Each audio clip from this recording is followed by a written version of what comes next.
लगभग 360 शब्दों में रामू एक छोटे से गांव का गरीब मजदूर था। उसका जीवन सादा, कठिन लेकिन ईमानदार था। वह रोज सुबह सूरज उगने से पहले उठता और अपने छोटे से कच्चे घर से बाहर निकल जाता। खेतों में काम करना ही उसकी रोजी रोटी का जरिया था। वह दूसरों के खेतों में हल चलाता, फसल काटता, पानी देता और कभी कभी ईंट भट्टों पर भी मजदूरी करता। रामू के पास अपनी जमीन नहीं थी। जो कुछ कमाता था उसी से अपने बीवी बच्चों का पेट भरता।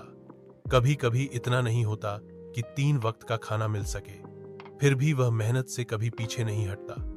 उसकी पत्नी घर के कामों के साथ साथ दूसरों के घरों में झाड़ू पोछा कर कुछ पैसे कमा लेती थी।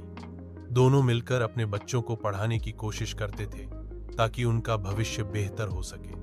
रामू के लिए जीवन में कोई शौक नहीं थे। उसका सबसे बड़ा सपना था अपने बच्चों को पढ़ा लिखा कर बड़ा आदमी बनाना। वह फटे कपड़ों में भी खुश रहता था, बस इतना चाहता था कि उसके बच्चे कभी भूखे न रहें। गांव की मिट्टी से उसे बहुत लगाव था। बारिश के मौसम में कीचड़ में फिसलते हुए भी वह खेतों तक पहुंचता, क्योंकि उसे पता था कि फसल अगर समय पर ना हुई तो पूरे साल भूखा रहना पड़ेगा।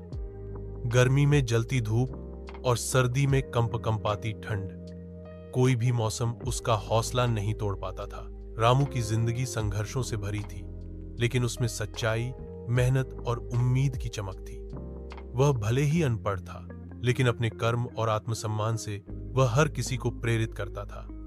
उसका जीवन हमें यह सिखाता है कि असली खुशियां बड़ी चीजों में नहीं, बल्कि छोटे छोटे ईमानदार प्रयासों में होती हैं। रामू का संघर्ष ही उसकी असली कहानी थी। एक साधारण मजदूर, मगर एक असाधारण इंसान। अगर चाहो तो मैं इसमें कुछ संवाद, बच्चों के नाम या भावनात्मक दृश्य भी जोड़ सकता हूं। बताओ अगर कुछ खास चाहिए।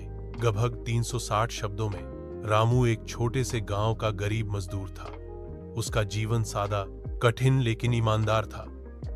वह रोज सुबह सूरज उगने से पहले उठता और अपने छोटे से कच्चे घर से बाहर निकल जाता। खेतों में काम करना ही उसकी रोजी रोटी का जरिया था। वह दूसरों के खेतों में हल चलाता, फसल काटता, पानी देता और कभी कभी ईंट भट्टों पर भी मजदूरी करता। रामू के पास अपनी जमीन नहीं थी। जो कुछ कमाता था उसी से अपने बीवी बच्चों का पेट भरता।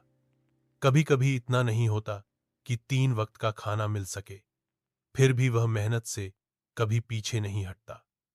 उसकी पत्नी घर के कामों के साथ साथ दूसरों के घरों में झाड़ू पोछा कर कुछ पैसे कमा लेती थी।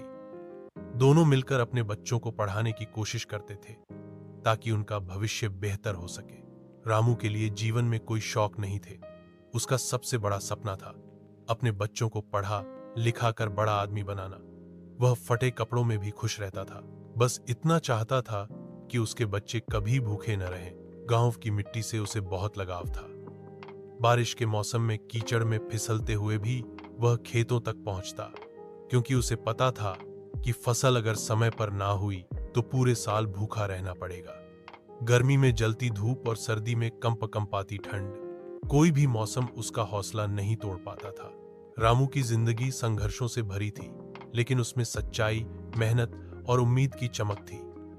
वह भले ही अनपढ़ था, लेकिन अपने कर्म और आत्मसम्मान से वह हर किसी को प्रेरित करता था।